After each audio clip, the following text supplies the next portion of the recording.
Right. ಈಗ ಸದ್ಯಕ್ಕೆ ರಾಜ್ಯದ ಪರಿಸ್ಥಿತಿ ಯಾವ ರೀತಿ ಆಗಿದೆ ಅನ್ನೋದನ್ನ ಗಮನಿಸ್ತಾ ಇದ್ವಿ. ರಿಪಬ್ಲಿಕ್ ಕನ್ನಡದ ಧ್ಯೇಯ ವಾಕ್ಯ ನಿಮ್ಮ ಧ್ವನಿ, ಜನರ ಅಭಿಪ್ರಾಯಕ್ಕೆ ಒಂದು ಮುಕ್ತ ವೇದಿಕೆಯನ್ನ ರಿಪಬ್ಲಿಕ್ ಕನ್ನಡ ಪ್ರತಿದಿನವೂ ಕೂಡ ಒದಗಿಸಿಕೊಡ್ತಾ ಇದೆ. ನೀವು ಕೂಡ ಕರೆ ಮಾಡಿ ನಿಮ್ಮ ಅಭಿಪ್ರಾಯವನ್ನ ತಿಳಿಸಬಹುದು, ಹಾಗೆ ವಾಟ್ಸ್ಆಪ್ ಕೂಡ ಮಾಡಬಹುದು. ಇವತ್ತಿನ ವಿಚಾರ ಏನಂತಂದ್ರೆ, ಈ ಮಳೆ ಆಗಿರೋದಿದೆಯಲ್ಲ, ಇದು ಒಂದು ರೀತಿಯಲ್ಲಿ ನಮಗೆ ವರವೋ ಶಾಪವೋ, ಬಿಕ್ಕಟ್ಟಿನ ಪರಿಸ್ಥಿತಿಯಲ್ಲಿ ನಾವಿದ್ದೀವಿ. ಈ ಸಂದರ್ಭದಲ್ಲಿ, ಇಂಥ ಇಕ್ಕಟ್ಟಿನ ಸಂದರ್ಭದಲ್ಲಿ ರಾಜ್ಯ ಸರ್ಕಾರ ಮಾಡಬೇಕಾಗಿರೋದು ಏನು ಅನ್ನುವಂಥ ಪ್ರಶ್ನೆ ಇವತ್ತು. ಅದ್ರ ಬಗ್ಗೆ ನಿಮ್ಮ ಅಭಿಪ್ರಾಯ ಏನು? ಸರ್ಕಾರ ಏನ್ ಮಾಡಬಹುದು? ರಾಜ್ಯದ ಹಿತ ಕಾಪಾಡಬೇಕಾದಂತ ಪರಿಸ್ಥಿತಿ ಈಗ ಬಂದಿದೆ. ಈಗ 15 ದಿನಗಳಲ್ಲಿ ನಾವು ನೀರು ಹರಿಸಿದ್ವಿ, ಈಗ ಮಳೆ ಆಗ್ತಾ ಇದೆ, ಜಲಾಶಯಗಳು ತುಂಬಿದೆ ಅಂತಂದ್ರೆ 15 ದಿನದ ನಂತರ ಮಳೆಯ ಕೊರತೆ ಎದುರಾದ್ರೆ ಅಥವಾ ಮಳೆ ನಿರೀಕ್ಷಿತ ಪ್ರಮಾಣದಲ್ಲಿ ಆಗಿಲ್ಲ ಅಂತಂದ್ರೆ ಆಗ ನಾವ್ ಯಾರ ಬಾಗಿಲು ಬಡಿಯೋದು? ಆಗ ಸುಪ್ರೀಂ ಕೋರ್ಟ್ಗೆ ಹೋಗೋದಕ್ಕೆ ಆಗಲ್ಲ. ಹಾಗಾಗಿ ಮೊದಲೇ ಈಗ ಸರ್ಕಾರ ಸುಪ್ರೀಂ ಕೋರ್ಟ್ಗೆ ಹೋಗಬೇಕಾ, ಅಥವಾ ಈ ಹಿಂದೆ ಹೋದಂತಹ ಸಂದರ್ಭದಲ್ಲಿ ನಮಗಾದಂತಹ ಹಿನ್ನಡೆಯನ್ನ ನಾವು ಗಮನಿಸೇ ಇದ್ದೀವಿ. ಹಾಗಾಗಿ ನಿಮ್ಮ ಅಭಿಪ್ರಾಯ ಏನು? ನಿಮಗೇನು ಅನ್ಸುತ್ತೆ? ಕರೆ ಮಾಡಿ ತಿಳಿಸಿ. ಹಾಗೆ ವಾಟ್ಸ್ಆಪ್ ನಂಬರ್ ಕೂಡ ಡಿಸ್ಪ್ಲೇ ಆಗ್ತಾ ಇದೆ, ಅದರಲ್ಲೂ ಕೂಡ ನಿಮ್ಮ ಒಂದು 2 ಲೈನ್ ನಲ್ಲಿ ಅಭಿಪ್ರಾಯಗಳನ್ನ ತಿಳಿಸಬಹುದು. ಅದಷ್ಟೇ ಅಲ್ಲ, ಎಕ್ಸ್ ನಲ್ಲೂ ಕೂಡ ನಿಮ್ಮ ಅಭಿಪ್ರಾಯಗಳನ್ನ ಹಂಚಿಕೊಳ್ಳಬಹುದು. ಸರ್ಕಾರ ಏನ್ ಮಾಡಬೇಕು, ನಾವೇನ್ ಮಾಡಬೇಕು ಅನ್ನುವಂಥದ್ದು ಇವತ್ತಿನ ಪ್ರಶ್ನೆ. ನೋಡಿ ಅಶ್ವಿನಿ, ಹಿಂಗೆ ಅದ್ರ ಬಗ್ಗೆ ನಾವು ಮಾತನಾಡ್ತಾ ಹೋಗೋದಾದ್ರೆ, ಈ ಸುಪ್ರೀಂ ಕೋರ್ಟ್ ಬಗ್ಗೆ ನಾವು ಮಾತಾಡ್ತಾ ಇದೀವಿ. 2007ರಲ್ಲಿ ಕಾವೇರಿ ಮಂಡಳಿ ಒಂದು ತೀರ್ಮಾನಕ್ಕೆ ಬರುತ್ತೆ, ಕಾವೇರಿ ನ್ಯಾಯ ಮಂಡಳಿ ಒಂದು ತೀರ್ಮಾನಕ್ಕೆ ಬರುತ್ತೆ. ಒಟ್ಟು 740 ಟಿಎಂಸಿ ನೀರನ್ನು ಯಾವ ರೀತಿ ಹಂಚಬೇಕು ಅಂತ. ಕರ್ನಾಟಕಕ್ಕೆ 270 ಟಿಎಂಸಿ, ತಮಿಳುನಾಡಿಗೆ 419 ಟಿಎಂಸಿ, ಕೇರಳಕ್ಕೆ 30 ಟಿಎಂಸಿ, ಪುದುಚೇರಿಗೆ 7 ಟಿಎಂಸಿ. ಅದೊಂದು ಫೈನಲ್ ಆಗುತ್ತೆ. ಆಮೇಲೆ ಅದು ಹೋಗ್ತಾ ಹೋಗ್ತಾ ಮತ್ತು ಅದರಲ್ಲಿ ಕ್ಲಾಶಸ್ ಶುರುವಾಗುತ್ತೆ. ಬೆಂಗಳೂರಿಗೆ ಕುಡಿಯೋದಕ್ಕೆ ನೀರಿಲ್ಲ ಅಂತ ಹೇಳಿ. ತದನಂತರದಲ್ಲಿ 2018 ಫೆಬ್ರವರಿ 16ರಲ್ಲಿ ಸುಪ್ರೀಂ ಕೋರ್ಟ್ ನಿರ್ಧಾರ, ಫೈನಲ್ ನಿರ್ಧಾರ ಏನು ಅಂದ್ರೆ, ಬೆಂಗಳೂರಿಗೆ ಕುಡಿಯೋದಕ್ಕೆ 14.75 ಟಿಎಂಸಿ ನೀರನ್ನ ಉಳಿಸ್ಕೊಂಡು, ಆಗ ನಿಮಗೆ 270 ಇತ್ತಲ್ಲ ಕರ್ನಾಟಕದ್ದು, ಅದು 284.75 ಆಗುತ್ತೆ. ತಮಿಳುನಾಡು 419 ಇತ್ತಲ್ಲ, ಅದು ಬಂದು 404 ಆಗುತ್ತೆ, 404.25 ಟಿಎಂಸಿ ಆಗುತ್ತೆ. ಇನ್ನು ಕೇರಳಕ್ಕೆ 30 ಟಿಎಂಸಿ, ಪುದುಚೇರಿಗೆ ಅದೇ 7 ಟಿಎಂಸಿ. ಸೊ ಇದನ್ನ ನೋಡ್ಕೊಂಡಿದ್ದು ಫೈನಲ್ ಹಂಚಿಕೆ, ಇದು ಕೊನೆಯ ಹಂಚಿಕೆ, ಇದು 2018ರಲ್ಲಿ ಆದದ್ದು. ಈ ಹಂಚಿಕೆ ಅನುಸಾರವೇ ಆಗಬೇಕು. ಇದಕ್ಕಿಂತ ಕಡಿಮೆ ಮಟ್ಟದಲ್ಲಿ ಕರ್ನಾಟಕದಲ್ಲಿ ನೀರು ಕಡಿಮೆ ಆಯಿತು ಅಂತಂದ್ರೆ ಆಗ ತಮಿಳುನಾಡಿಗೆ ಬಿಡಬೇಕಾ ಬೇಡವಾ ಅನ್ನೋದು ಮ್ಯಾಟರ್ ಆಗುವಂತದ್ದು. ಓಕೆ, ಒಬ್ರು ಕಾಲರ್ ರೆಡಿ ಇದ್ದಾರೆ. ರೈಟ್, ರಘು ಕರೆ ಮಾಡಿದ್ದಾರೆ. ರಘು ಅವರೇ ನಮಸ್ತೆ. ನಮಸ್ತೆ. ನಮಸ್ತೆ. ಏನ್ ಹೇಳ್ತೀರಿ? ನಮ್ಮ ಪರಿಸ್ಥಿತಿ ಒಂದು ರೀತಿಯಲ್ಲಿ ಇಕ್ಕಟ್ಟಿನಲ್ಲಿ ಸಿಲುಕಿಕೊಂಡಂತ ಪರಿಸ್ಥಿತಿ. ಇಂಥ ಪರಿಸ್ಥಿತಿ ಮೊದಲೇನಲ್ಲ, ಈ ಹಿಂದೆ ಕೂಡ ಇಂಥ ಪರಿಸ್ಥಿತಿ ಬಂದಿತ್ತು. ಆದ್ರೆ ಈಗ ಏನ್ ಮಾಡಬಹುದು? ನಮೀಗ ಮಳೆ ಆಗ್ತಿರೋದ್ರಿಂದ ಈಗಾಗಿದೆ. ಈಗ ನಮ್ಗೆ ನಾವು ಕೇಳ್ತಿರೋದು ಕುಡಿಯೋ ನೀರಿಗೆ ಯಾಕೆ ಸಮಂಜಸವಾಗಿ ಸರ್ಕಾರದವರು ಅವ್ರಿಗೆ ಮಂದಟ್ ಮಾಡಲ್ಲ ಅನ್ನೋದೇ ನಮ್ ಪ್ರಶ್ನೆ ಮೇಡಮ್. ಯಾಕೆ ಅವ್ರಿಗೆ ಕುಡಿಯೋ ನೀರಿಗೆ ಯಾಕೆ ಕರೆಕ್ಟ್ ಆಗಿ ಹೇಳ್ತಾ ಇಲ್ಲ? ತಮಿಳುನಾಡಿಗೆ ಕುಡಿಯೋ ನೀರಿಗೆ ಅಭಾವ ಇದೆ ಅಂತ ಯಾಕೆ ಹೇಳ್ತಾ ಇಲ್ಲ ಅಂತ. ಎಲ್ಲ ಫೇಲ್ಯೂರ್ ಆಗ್ತಾ ಇದೆಯಾ ಹೇಳೋದ್ರಲ್ಲಿ? ಸರ್ಕಾರನೇ ಫೇಲ್ಯೂರ್ ಆಗ್ತಾ ಇದೆ ಹೇಳೋದ್ರೆ. ಅವ್ರಿಗೆ ಮನದಟ್ಟು ಮಾಡೋದ್ರೆ ಕೇಳ್ತಾರಲ್ವಾ ಅವರು, ಯಾಕೆ ಹೇಳಲ್ಲ ಅಂತ.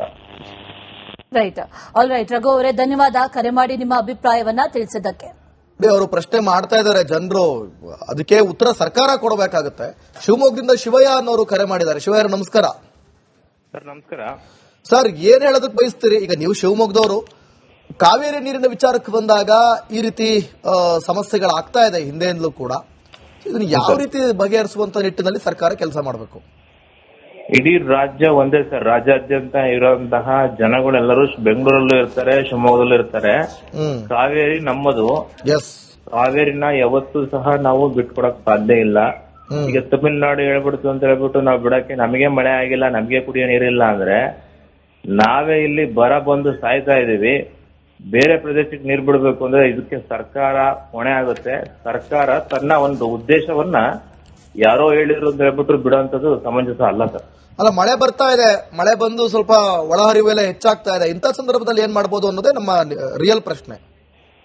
ಇಲ್ಲಿ ವ್ಯವಸ್ಥೆನ ಈ ಸುಪ್ರೀಂ ಕೋರ್ಟ್ ಏನ್ ಆದೇಶ ಕೊಟ್ಟಿದೆ, ಮತ್ತೆ ಹಿಂದೆಲ್ಲ ಯಾವ ರೀತಿಯಾದ ಒಂದು ಕ್ರಮಗಳನ್ನು ಕೈಗೊಂಡಿದ್ದಾರೆ, ಅವನ್ನೆಲ್ಲವನ್ನು ಪೂರಕವಾಗಿ ಮನಗಂಡು ಆ ಪರಿಸ್ಥಿತಿಯನ್ನ ಅವಲೋಕನ ಮಾಡಿಕೊಂಡು ಸರ್ಕಾರ ಆಗ್ಲಿ ಸರ್ವಪಕ್ಷ ನಿಯೋಗ ಮಾಡ್ತಿದ್ದಾರೆ ಇವತ್ತು. ಇವೆಲ್ಲವೂ ಸಹ ಬಹಳ ಕ್ರೋಢೀಕರಣದಿಂದ ಕ್ರಮ ಕೈಗೊಳ್ಳದಿದ್ರೆ ಮುಂದಿನ ದಿನದಲ್ಲಿ ಬಹಳಷ್ಟು ಸಮಸ್ಯೆಗಳು ನಮ್ಮ ಕರ್ನಾಟಕಕ್ಕೆ ಉದ್ಭವ ಆಗುತ್ತೆ. ಹಾಗಾಗಿ ಸರ್ಕಾರ ಕೂಡಲೇ ಯಾವುದೇ ತರದ ನೀರನ್ನ ಬಿಡಬಾರದು. Yes, okay, thank you Shivayya ಅವರೇ ರಿಪಬ್ಲಿಕ್ ಕನ್ನಡ ಜೊತೆ ಮಾತಾಡಿದ್ದಕ್ಕೆ. ವೆಂಕಟರಮಣಯ್ಯ ಕರೆ ಮಾಡಿದ್ದಾರೆ. ವೆಂಕಟರಮಣಯ್ಯ ಅವರೇ ನಮಸ್ತೆ, ಏನ್ ಹೇಳ್ತೀರಿ ಇದ್ರ ಬಗ್ಗೆ? ಹಲೋ ಮೇಡಮ್, ನಾನು ವೆಂಕಟರಮಣರಾವ್ ಅಂತ ಬೆಂಗಳೂರಿಂದ ಕರೆ ಮಾಡ್ತಾ ಇದ್ದೀನಿ. ಹೇಳಿ ಮೇಡಮ್. ಈಗ ಮೈಸೂರು ನಗರಕ್ಕಾಗ್ಲಿ, ಮಂಡ್ಯ ನಗರಕ್ಕಾಗ್ಲಿ, ಇಲ್ಲ ಬೆಂಗಳೂರು ನಗರಕ್ಕಾಗ್ಲಿ, ಇಲ್ಲ ಎಲ್ಲೆಲ್ಲೆಲ್ಲ ಕುಡಿಯೋಕೆ ನೀರ್ ಬೇಕು ಅಂತ ನಮ್ ಕಾವೇರಿ ನದಿಯಿಂದ ಕುಡಿಯೋ ನೀರು ಬರುತ್ತೋ, ಇವಾಗ ನಮ್ಗೆ ಅಂದ್ರೆ ನಮ್ ಕುಡಿಯೋ ನೀರಿಗೆ ಈ ವರ್ಷ ಪೂರ್ತಿ ಎಷ್ಟು ಬೇಕು ಅನ್ನೋದು ಗೊತ್ತಿರತ್ತೆ. ಸೊ ಹಾಗಾಗಿ ನಮ್ಮ ಹತ್ರ ಕುಡಿಯೋ ನೀರಿಗೆ ಈ ವರ್ಷ ಪೂರ್ತಿ ಕುಡಿಯೋ ನೀರಿಗೆ ಆಗೋಷ್ಟು ನೀರ್ ಇದೆಯಾ ಇಲ್ವಾ ಎಲ್ಲಾ ಅಣೆಕಟ್ಟೆಯಲ್ಲಿ ಅಂತ ಮುಂಚೆನೆ ಗೊತ್ತಿದ್ರೆ ನಮ್ಮಲ್ಲಿ ಕುಡಿಯೋದಕ್ಕೆ ನೀರ್ ಇರ್ಲಿಲ್ಲ. ಸೊ ಕರ್ನಾಟಕ ಸರ್ಕಾರ ಪ್ರೊಆಕ್ಟಿವ್ ಆಗಿ ಯಾಕೆ ಇದು ಟ್ರಿಬ್ಯುನಲ್ ಹೋಗಿ ನಮ್ಮ ನಗರಗಳಿಗೆ ಕುಡಿಯೋಕೆ ನೀರಿಲ್ಲ, ನಾವು ಕಾವೇರಿಗೆ ಇದು ತಮಿಳುನಾಡಿಗೆ ನೀರ್ ಹರಿಸಕ್ಕೆ ಆಗೋದಿಲ್ಲ, ನಮ್ಗೆ ಆದೇಶದ ಪ್ರಕಾರ ಜೂನ್ ಅಲ್ಲಿ ಇಷ್ಟು ಹರಿಬೇಕಿತ್ತು, ಜುಲೈಯಲ್ಲಿ ಇಷ್ಟು ಹರಿಬೇಕಿತ್ತು, ಆಗಸ್ಟ್ ಅಲ್ಲಿ ಇಷ್ಟು ಹರಿಬೇಕು ಅಂತ ನಮ್ಗೆ ನಮ್ಮ ಹತ್ರ ಆಲ್ರೆಡಿ ಇದೆ. ಬಟ್ ನಮ್ಗೆ ಕುಡಿಯಕ್ಕೆ ನೀರ್ ಇಲ್ಲದೆ ಇರೋದ್ರಿಂದ ನಾವು ಹರಿಸಕ್ ಆಗೋದಿಲ್ಲ. ಕುಡಿಯೋದಕ್ಕೇನೆ ಮೊದಲ ಆದ್ಯತೆ ಆದ ಕಾರಣ ನಾವು ಹರಿಸಕ್ ಆಗೋದಿಲ್ಲ ಅಂತ ಪ್ರೊಆಕ್ಟಿವ್ ಆಗಿ ಯಾಕೆ ಸರ್ಕಾರ ಮುಂಚೆನೆ ಹೋಗಿ ಅಪೀಲ್ ಫಸ್ಟ್ ಹಾಕಬಾರ್ದಾಗಿತ್ತು ಅನ್ನೋದು ನನ್ನ ಪ್ರಶ್ನೆ. Right, very well side sir. ಧನ್ಯವಾದ ರಿಪಬ್ಲಿಕ್ ಕನ್ನಡದ ಜೊತೆ ನಿಮ್ಮ ಅಭಿಪ್ರಾಯವನ್ನು ಹಂಚಿಕೊಂಡಿದ್ದಕ್ಕೆ. ಸಂಪತ್ ಕುಮಾರ್ ಅಂತ ದೊಡ್ಡಬಳ್ಳಾಪುರದಿಂದ ಕರೆ ಮಾಡಿದ್ದಾರೆ. ನೋಡಿ, ದೊಡ್ಡಬಳ್ಳಾಪುರದಲ್ಲಿ ಯಾವುದೇ ನದಿ ಅಥವಾ ಅಂತರ್ಜಲ ಅಥವಾ ಕೆರೆಗಳೇ ಇಲ್ಲ. ಸೊ ದೊಡ್ಡಬಳ್ಳಾಪುರದಿಂದ ಸಂಪತ್ ಅವರೇ ನಮಸ್ಕಾರ, ಏನ್ ಹೇಳೋದಕ್ಕೆ ಬಯಸ್ತೀರಿ? ಸರ್, ಈಗ ನಮ್ಗೆ ನ್ಯಾಯಾಧೀಕರಣ ನಮ್ಗೆ ತುಂಬಾ ಅನ್ಯಾಯ ಆಗಿದೆ ಸರ್. ಈ ಅನ್ಯಾಯನ ಸರಿ ಮಾಡೋದಕ್ಕೆ ನಾವು ಪ್ರಯತ್ನ ಮಾಡಬೇಕು ಅಂತ ಹೇಳಿ ನನ್ನ ಮನವಿ. ಯಾವ ರೀತಿ ಅನ್ಯಾಯ ಆಗಿದೆ ಅಂತ ಹೇಳ್ತಾ ಇದ್ದೀರಾ ನೀವು? ಈಗ ಏನಾಗ್ತಾ ಇದೆ ಅಂದ್ರೆ ನಮ್ಗೆ ಹೂಳ್ ತುಂಬುತ್ತಾ ಇದೆ ಪ್ರತಿ ವರ್ಷ ಕೆರೆಗೆ, ಇದು ನದಿಗೆ. ಆ ಹೂಳನ್ನು ಕೂಡ ಲೆಕ್ಕ ತಗೊಳ್ಬೇಕಾಗುತ್ತೆ ನಮ್ಗೆ.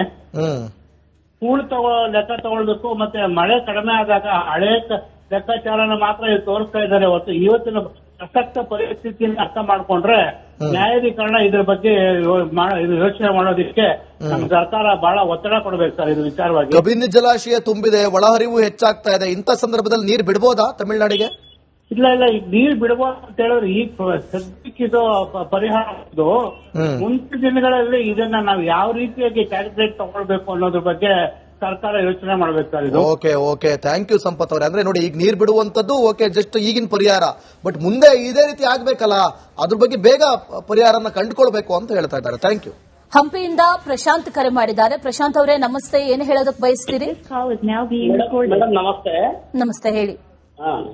ಮೇಡಮ್, ಈಗ ಸರ್ಕಾರ ಮಲ್ತಾಯಿ ಧೋರಣೆ ಮಾಡ್ತಾ ಇದೆ ಅಂತ ನಾನು ಭಾವಿಸ್ತೀನಿ. ಯಾಕಂತಂದ್ರೆ ಮೊದಲು ನಮಗೆ ಕುಡಿಯೋ ನೀರೇ ಸರಿಯಾಗಿ ಪೂರೈಸಕ್ ಆಗ್ತಾ ಇಲ್ಲ. ಮಳೆ ಕೂಡ ತುಂಬಾನೇ ಕಡಿಮೆ ಇದೆ. ಈಗಾಗಲೇ ಬಳ್ಳಾರಿ ಮತ್ತೆ ಈ ಭಾಗದಲ್ಲಿ ಕೂಡ ಮಳೆ ಇಲ್ಲೇ ಇಲ್ಲ.